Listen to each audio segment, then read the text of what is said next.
The moment I saw the $250,000 HOA fine due immediately, notice nailed to my ranch gate, I felt my blood boil. I'd only been gone 3 months, helping settle my dad's affairs out in Arizona, and now some homeowners association was shaking me down like a back alley loan shark. 250 grand? On a ranch that had been in my family for 4 generations? It was absurd. I tore the paper down, my hands shaking with anger. The paper itself had that arrogant HOA flair official logo, bold lettering, and a polite threat hidden behind legal jargon. Apparently I'd missed some mandatory meetings, ignored landscaping demands, and failed to pay fees for amenities I'd never even heard of. Amenities like a luxury community pool and shared equestrian trails. Thing is, my ranch, my family's ranch, wasn't part of any subdivision. It was 48 acres of prime Texas hill country, passed down from my grandfather to my dad, then to me. There was no HOA. Never had been. Just cattle, fences, and a creek running clear through limestone. Confused and more than a little angry, I drove down to my house to make sense of things. My pickup kicked up clouds of dust on the dirt road, the smell of sagebrush flooding through the open window. When I pulled into my drive, I nearly slammed on the brakes in shock. The old pasture, the one my granddad cleared himself in '62, had vanished. In its place stood fancy white fences, manicured grass, and a huge stable, freshly painted and gleaming under the Texas sun. Horses grazed lazily, and next to it a sparkling new community pool shimmered behind an iron gate. Kids splashed around, and parents lounged on patio chairs sipping drinks, laughing like they'd found paradise. Paradise built right on my family's land. I parked abruptly, my tires crunching on the gravel, and stormed over to the stables, adrenaline pumping. A guy in a polo shirt, sunglasses perched on his nose, turned toward me with a polite but confused smile. "Can I help you?" he asked, clearly thrown off by my dusty boots and furious expression. "You better explain real fast why you're trespassing on my land," I snapped, pointing to the pool and the stables. "Who authorized this?" he frowned, glancing at a clipboard. "You must be mistaken, sir. This area belongs to Pine Ridge HOA. We've got permits, approvals, the whole 9 yards. I laughed bitterly, shaking my head. "No, you've got a mistake. This ranch has belonged to my family since Eisenhower was president, and no one, especially some suburban HOA, has permission to build here." His confident expression faltered. "You better talk to the board then," he said nervously, pointing towards a fancy new clubhouse at the far end of the pasture. "They handle that stuff." I didn't wait another second. My boots echoed loudly as I stormed into the clubhouse, drawing startled looks from perfectly dressed people sipping cocktails by a polished wooden bar. Behind a frosted glass door labeled HOA President, I found exactly who I expected. A woman dressed like she'd stepped straight out of a real estate commercial, expensive jewelry glinting in the sunlight. She looked up from her desk, flashing me a practiced, sugary smile. "May I help you?" "Yes," I said firmly, dropping the crumpled fine notice on her pristine desk. "You can explain why you're demanding $250,000 from me for an HOA I never joined, and why there's a luxury stable and a swimming pool built on land that legally belongs to my family." Her smile faltered slightly, but she quickly regained her composure. She opened a folder, shuffling papers confidently. "Mr. Evans, right? I'm Heather Monroe. According to county records, this land was rezoned and annexed into our HOA 6 months ago. Everything here was approved." I leaned in close, eyes locked with hers. "You just made the biggest mistake of your life. This land wasn't yours to build on. Rezoned or not, annexed or not, this ranch was never for sale, and I guarantee you it never belonged to any HOA. Her smile vanished completely as I walked out, heart racing and mind focused. They thought they'd outsmarted a simple rancher, but they didn't know they'd just declared war, and I was ready to fight. I spent that night digging through boxes of old documents my dad had left behind. My kitchen table was soon buried beneath a mountain of papers, old deeds, tax records, survey maps, everything stretching back decades. If this arrogant HOA thought they'd push me off my land, they were about to learn they'd picked the wrong rancher to mess with. Around midnight, my fingers brushed against a faded yellow envelope. I pulled it out, heart quickening as I recognized my grandfather's neat handwriting. Property covenants, important. Inside, I found a fragile, folded document notarized in 1964, back when the ranch was officially handed down to my dad. My eyes narrowed as I read the fine print. "This land, described as parcel 4829B, shall remain fully exempt from zoning changes, subdivision, or annexation without explicit written consent from the deed holder or direct heirs thereof." I stared at the document, feeling a surge of vindication. They'd lied, plain and simple. My property was protected, grandfathered in, untouchable by the HOA's greedy hands. Yet somehow they'd still managed to bulldoze my pastures and build their playground. I knew right then this was more than a misunderstanding. This was outright theft. The next morning, I drove straight to the county clerk's office, papers carefully stacked in my passenger seat. It was barely 8 o'clock when I pushed open the door, finding a sleepy-looking clerk at the counter sipping coffee from a styrofoam cup. He raised an eyebrow as I dropped my stack in front of him. "Morning," I said, evenly. "I need to see everything filed regarding parcel 4829B for the last 2 years." He blinked, tapping a few keys on his computer. "Parcel 4829B, Pine Ridge Estates annexation. They got all the permits signed about 6 months ago." "Who signed them?" I asked sharply. He scrolled, then looked up in confusion.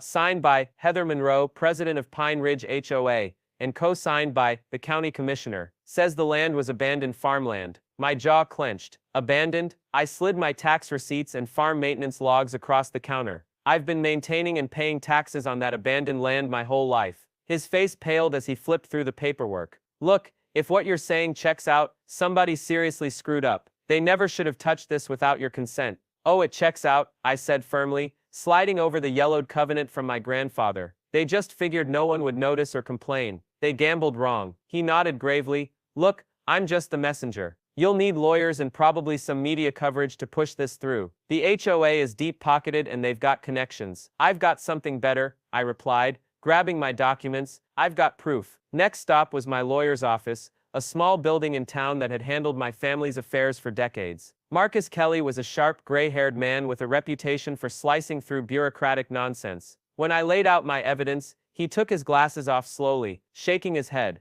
"They've walked themselves right off a cliff," he said, almost smiling. "But let's play this smart. Don't confront them again. Not yet. Let them think they're safe. Meanwhile, document every move they make." Over the next 2 weeks, that's exactly what I did. I became a ghost on my own land, quietly taking drone footage, photos, and even conversations I overheard while pretending to walk my property line. It was like spying on my own ranch, painful yet satisfying, knowing each piece of evidence would seal the HOA's fate. I also discovered they'd financed the project by raising HOA fees dramatically, fees the residents were now being told I'd refused to pay, hence the bogus fine they slapped me with. Residents thought I was the problem, some kind of absentee owner holding up their paradise. Heather Monroe was a master manipulator, and she'd set me up as her scapegoat. One afternoon, while quietly snapping photos of survey markers placed illegally on my land, I saw a neighbor approaching, an older woman named Linda, someone who'd known my family forever. She hesitated, then waved nervously.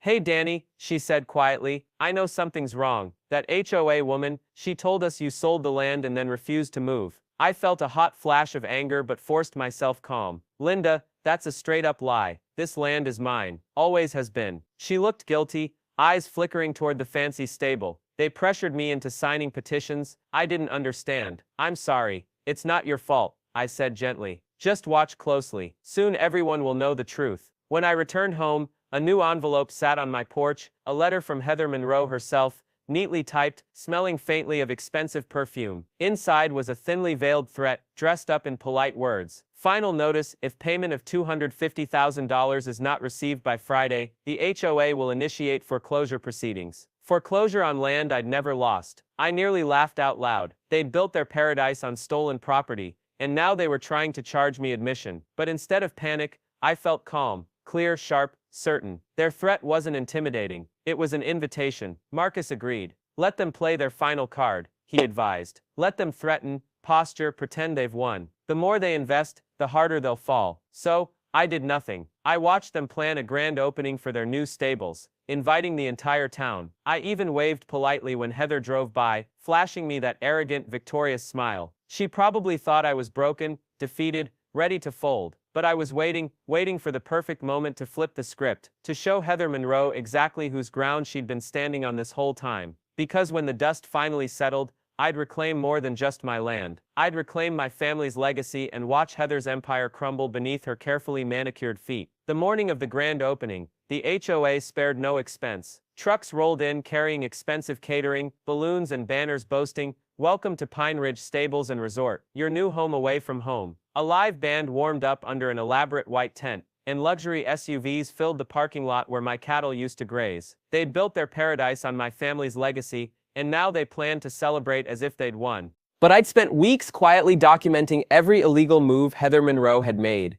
Every misfiled paper, every false claim she'd told residents about me abandoning my ranch. The arrogance of it all still stung, but knowing the truth was safely stacked in a folder on my kitchen table gave me a quiet strength. At exactly 10 o'clock, guests gathered near the shiny new stables. Heather stepped onto a small wooden platform, dressed impeccably, microphone in hand, smile glittering with practiced confidence. Local press snapped photos as she began her carefully rehearsed speech. "Today marks a proud milestone for Pine Ridge Estates," Heather announced.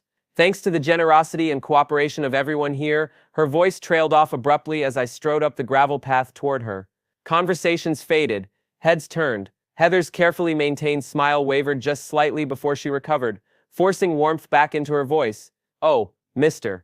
Evans. Glad you could join us," she said, clearly uncomfortable with the interruption. "I was just thanking our residents for making this vision possible." "Funny," I replied calmly.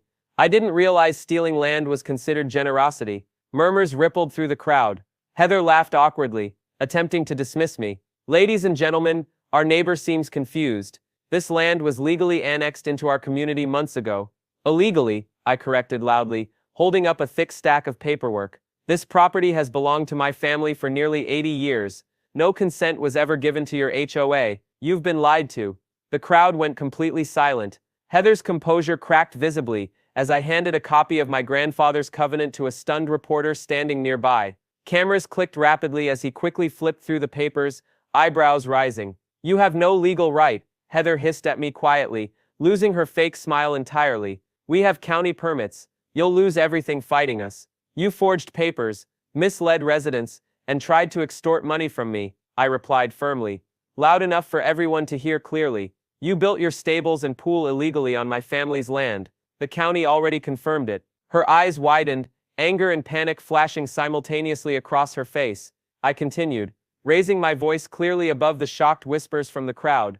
"Not only have you built illegally, but every dollar spent came from HOA dues that residents never approved for a project this size. You've defrauded your own neighbors." Several residents started talking urgently among themselves. One woman raised her voice, clearly upset. "Wait, our fees were supposed to maintain roads and security. Heather, you told us this was approved." Another shouted, "You never mentioned fines and foreclosures." Heather tried desperately to regain control. "Ladies and gentlemen, please. These claims are baseless. They're backed by evidence." I interrupted, addressing everyone directly. "Heather Monroe's been lying to you, telling you I sold the land, but I never did. The HOA has illegally spent nearly $2 million of your money building on property they don't own. The county's already investigating, and lawsuits will follow." Heather stammered, searching for words. The crowd was turning on her quickly, their trust crumbling. Realizing she'd lost control entirely, she shot me a furious glare before quickly disappearing toward the clubhouse, leaving the stunned audience behind. Within days, the story exploded into local headlines. HOA faces fraud investigation. Illegal construction rocks Pine Ridge Estates. Homeowners demand answers. Reporters combed through the documents I'd provided, uncovering more of Heather's deceit. One by one, residents realized their money had funded an illegal development, making Heather richer while risking their own homes. Community meetings became heated debates, and eventually the state attorney general stepped in, freezing HOA funds and launching a formal investigation. Heather Monroe resigned immediately, but the damage was done. Residents began filing lawsuits, demanding reimbursement for stolen fees. I watched silently as Pine Ridge Estates unraveled publicly, the scandal shaking the entire county. Weeks later, Heather finally knocked on my door, eyes sunken and weary, lacking her usual arrogance. "You've won," she said bitterly, barely meeting my gaze. "I'll admit defeat publicly, pay restitution, whatever it takes. Just stop the lawsuits." "It's out of my hands," I told her calmly. "You made your choices. Now the residents get to make theirs." She left without another word, defeated. In court, the judge swiftly ruled in my favor, declaring the annexation fraudulent. Pine Ridge Estates had no legal claim to my property, and all construction was now legally mine. The HOA was forced to settle, reimbursing residents and covering my legal fees. Heather faced criminal charges for fraud, embezzlement, and forgery. In the end, the fancy stables, the sparkling pool, and even the clubhouse itself became mine. Residents, relieved to be free of Heather's corrupt control, approached me cautiously, uncertain of my intentions. "What are you going to do with it?" Linda asked softly one afternoon. I smiled, looking out over the ranch, my ranch. "Turn it into something worthwhile, something that honors my family and helps the community genuinely." And I meant every word. Heather Monroe had tried to steal my legacy, but she'd unknowingly gifted me something greater, a chance to reclaim my family's history on my terms, all because they built on land they didn't own, and tried to shake down the wrong rancher.